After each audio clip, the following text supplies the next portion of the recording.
What's up, guys? Today we have this dot matrix Casio calculator. It's an old school calculator from the 90s, I believe. Could be 80s. So it uses a CR2025 battery. This is made in Japan. So to turn it on, you need to press AC, like so. 1, 2, 3 plus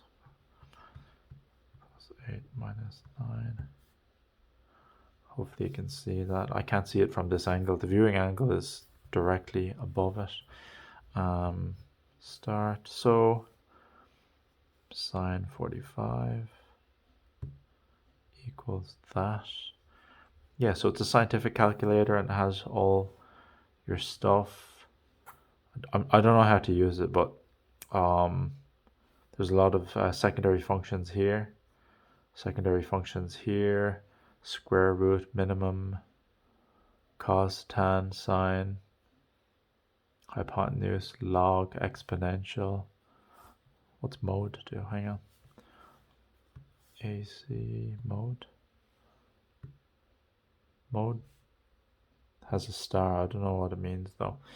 But yeah, this is the Casio FX4100P dot matrix LCD calculator, scientific calculator. Just turn it off there. It's very lightweight, and yeah, it's very old school. If you need questions or comments, leave it in the comment section down below. I'll see you in the next one. Thanks for watching. Bye bye.